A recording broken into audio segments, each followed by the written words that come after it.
الحكومه برضك فتحوا الباب، لقوا ابني احمد واخدوه، يعني فاتحين من عند زوره لغايه اخره خالص، واخدين كل اعضائه،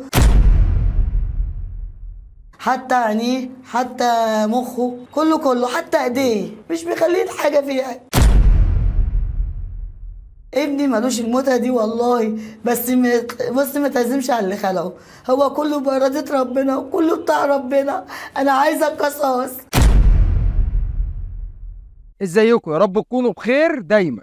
قضية هزت مصر حرفيا، وأول مرة من نوعها في مصر والوطن العربي. عنده السرطان، حيلة اخترعها المجرم علشان يتعرف على الناس بسرعة ويتعاطفوا معاه. بيحب يتصاحب على الأطفال. وليه؟ علشان خاطر بيخاف عليهم وبيحس ان هم انقياء وخايف يضيعوا، فبينصحهم على طول. كهربائي شاطر، بس ظروف مرضه هتخليه يشتغل عامل فهو بيتكلم في الدين وبيحب ينصح الناس، وعرف يتعرف على الناس بسرعة ويخلي جزء كبير منهم يثقوا فيه. تخيل ده كله حصل فين؟ في منطقة اسمها عزبة رسم في شبرا الخيمة، العزبة اللي فيها أصغر واحد يوديك البحر ويجيبك عطشان. الحيوان ده قدر يكسب تعاطفهم وثقتهم، وقدر ينفذ جريمة هي الأولى في مصر وفي الوطن العربي. الحدوتة باختصار: أحمد 15 سنة من منطقة عزبة رسم في شبرا الخيمة، زيه زي كتير اللي في سنه.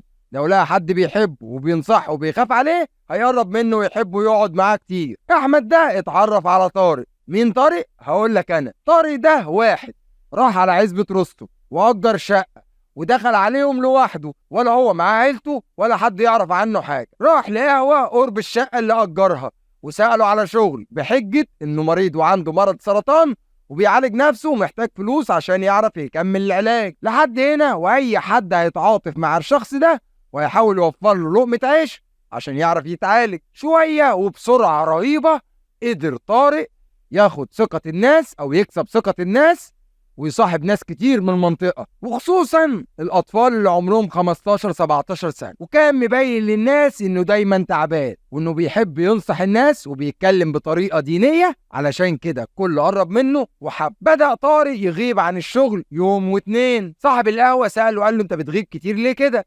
قال له: عشان بيروح ياخد جرعات الكيماوي، جلسات العلاج يعني، وده مش بإيديه وغصب عنه. فتعاطف معاه صاحب القهوة وبدأ يساعده لحد ما جه يوم واختفى طارق تقريبا أسبوع. ولما رجع طارق تاني خالص، واحد معاه فلوس وعربية ولبس نضيف، وقعد على القهوة. وبدل ما كان بينزل قهوة ومشاريب للناس بقى ينزل له هو القهوة والمشاريب، وبيعزم القهوة كلها على حسابه كمان. وكانت حجته هنا إن بيعزم الناس اللي وقفت معاه وقت ما كانش معاه فلوس وكان تعبان. ولما الناس سألته: من أين لك هذا؟ قال لهم إن أخوه كان غني فشخ وأول ما مات هو ورثه. وطبعا طارق في الفترة اللي قبل كده كان قرب منه ناس كتير وأطفال كتير، أهمهم أحمد. وأحمد ده هو بطل حلقتنا النهاردة. وبدأ طارق يدي فلوس لأحمد علشان يشتري بيها اللي هو عايزه، طبعا من حبه فيه.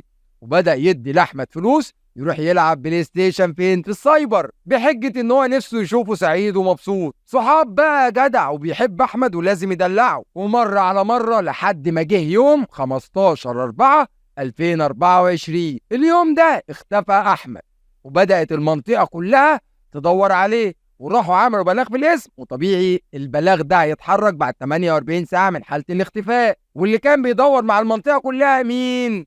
برافو عليك، هو طارق. وطارق اللي كان بيدور بقلب قوي وكأنه أحمد ده ابنه اللي ضاع. أسبوع كامل بيدوروا على أحمد، وفي الأسبوع ده ظهرت شوية أدلة كلها بتشاور على مين؟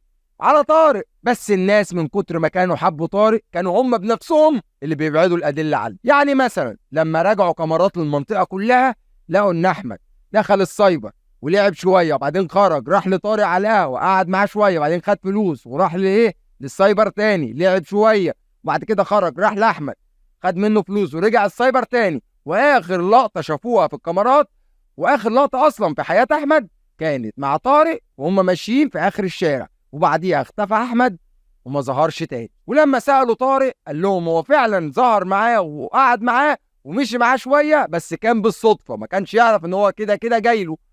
وبعد كده اختفى احمد عنه ومعرفش يوصل له تاني وما جالهوش تاني. والناس هنا صدقت طارق. والمره التانيه لما شافوا طارق خارج من الصيدليه ومعاه شنطه في ايديه، ولما راحوا سالوا الصيدلي قال لهم ان هو واخد شاش وقطن ومخدر من الصيدليه. هنا بقى اهل المنطقه بنفسهم قالوا ان الراجل عنده السرطان وممكن يكون بيستخدم الحاجات ديت لنفسه. لحد ما جه يوم في اخر الاسبوع اللي احنا اتكلمنا عنه، وجيران طارق شموا ريحه وحشه قوي قوي قوي خارجه من شقته. والريحه دي قالوا انها اشبه بريحه الميتين، فبلغوا الشرطه بسرعه وبلغوا اهل المنطقه. وقبل ما الشرطه تيجي كانوا اهل المنطقه اقتحموا شقه طارق علشان يشوفوا ابشع منظر ممكن عينيهم تشوفها في عمرهم كله. يلاقوا طفل تقريبا عمره 15 سنه نايم على السرير في اوضه تحت، متشوه وشه ومفتوح جسمه من اول زوره لغايه اخر حته في جسمه تحت، فاضي من جميع احشائه اللي في وشه واللي في جسمه كلها، ومحطوطه الاعضاء ديت جوه كيس ومحطوطه جنب الجثه. هنا اهل احمد اتعرفوا عليه فورا، وتيجي الشرطه واول انطباع خدوه عن الجريمه ان دي تجاره اعضاء. وفي خلال 24 ساعه تم القبض على طارق علشان القضيه تعمل ضجه في مصر ويبدا التحقيق مع طارق. هنركن بقى كل اللي انا حكيته على جنب علشان اللي فات حماده واللي جاي حماده تاني خالص. كلنا بنستخدم الانترنت، كلنا بنخش على جميع وسائل التواصل الاجتماعي، وكلنا بنتكلم مع ناس على الانترنت، وفي ناس منا بيتكلموا مع ناس خارج الوطن اصلا. شفت بقى الانترنت اللي بنستخدمه هنا واللي بنقول عليه ان هو خطير ومخيف وخلي بالك وحذر ورا عيالك واعمل وسوي، وان هو خرب الدنيا في مصر وخرب الدنيا في جميع الدول من ساعه ما ظهر. شفت الانترنت الجميل ده؟ اهو الانترنت اللي بنستخدمه ده بقى الوجه الطيب للانترنت، لان فيه الوجه الشرير والشرير بجد واسمه الدارك ويب. الدارك ويب او الانترنت المظلم هو شبكه معقده صعب تخشها عن طريق المتصفحين العاديين او عن طريق جوجل والحاجات الطيبه اللي احنا بنستخدمها دي. هو شبكه معقده صعب حد يتمسك فيها لو عمل شيء غلط، وعلشان تخشها محتاج متصفح خاص وطرق تشفير خاصه ومحترف. الانترنت الطيب بتاعنا بتاع جوجل والكلام اللي انتوا عارفينه والفيسبوك ده سهل جدا، لو رفعت اي حاجه مخالفه للقانون يقدر الحكومه بتاعت بلدك تتبع الاي بي بتاع الجهاز بتاعك ويمسكوك وتتحاكم. اما في الانترنت المظلم بقى لو رفعت اي حاجه مخالفه للقانون صعب جدا ان الحكومه تتبعك وتحاول توصل لك او تتجاب، علشان كده بيستخدموه ان هم يرفعوا عليه اي حاجه مخالفه للقانون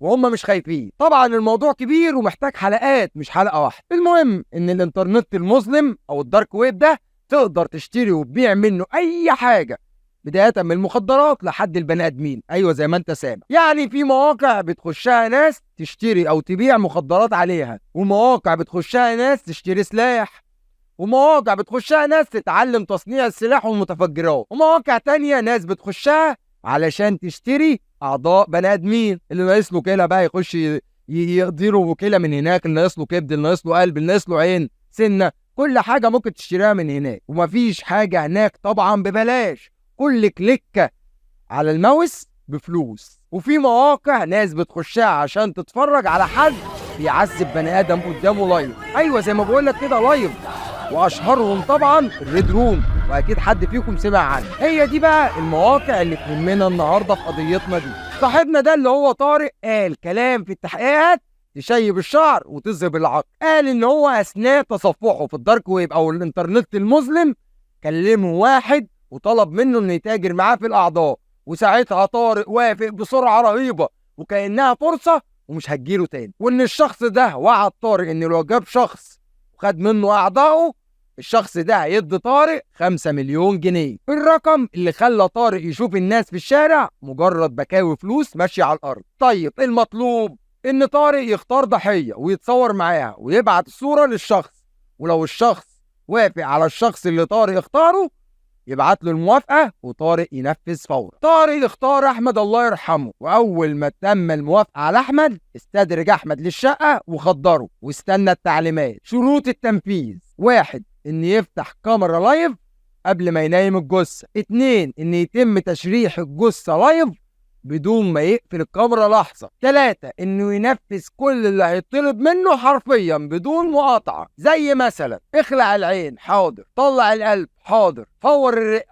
حاضر. وبعد ما طارق خلص كل المطلوب منه حرفيا، يرد عليه الشخص ده ويقول له ان هو مش هينفع ياخد الاعضاء ديت لانها بقت تالفه. فهنا يعمل الشخص مع طارق ديل جديد، ان طارق ينزل يدور على شخص تاني او طفل تاني ويجيبه قدام الكاميرا وما يعملش معاه حاجه غير لما يطلب منه. وقصاد ده الشخص قال لطارق انه هيضاعف المبلغ، وده كان بالنسبه لسفاح زي طارق ديل محترم. وفعلا طارق نزل يدور على طفل تاني علشان يجيبه، بس لحسن الحظ والحمد لله ان الاهالي شموا الريحه وبلغوا وفتحوا الشقه واقتحموها، وان الشرطه جت. طبعا اثناء التحقيقات كان يهم الناس قوي تعرف مين الشخص التاني اللي كان بيكلم طارق في الانترنت المصري. الشخص ده طلع شخص مصري مقيم في الكويت، بياخد الفيديوهات اللي هو بيصورها ديت وبيبيعها على الدارك ويب بمبالغ ضخمه. ولما الحكومه المصريه تواصلت مع الانتربول والحكومه الكويتيه، قدروا يمسكوا الشخص ده هو وابوه ويرحلوه على مصر عشان يتم التحقيق معاهم. وهنا في مصر اتحقق مع المتهم التاني اللي قال ان هو بيمارس الوظيفه ديت على الدارك ويب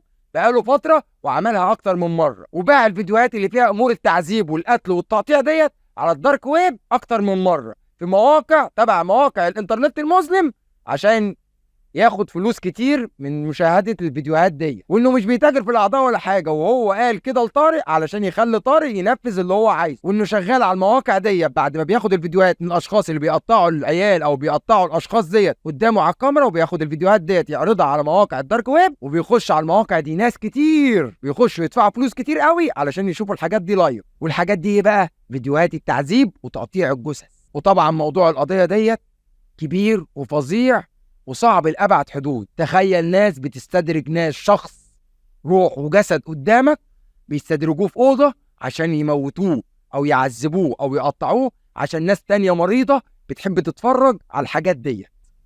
إيه القرف ده؟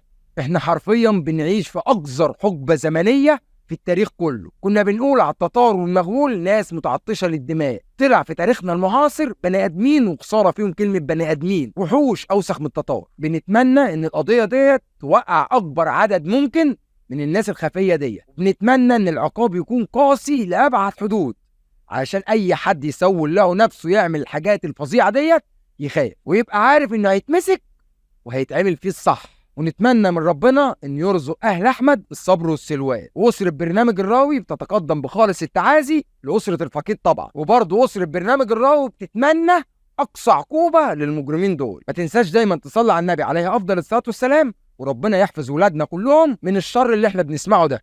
ما تنساش دايما تدعي لاخواتنا في غزه ربنا ينصرهم ويثبت اقدامهم. ما تنساش دايما تعرف ان انا عايزك دايما بخير واتمنى لك السلامه.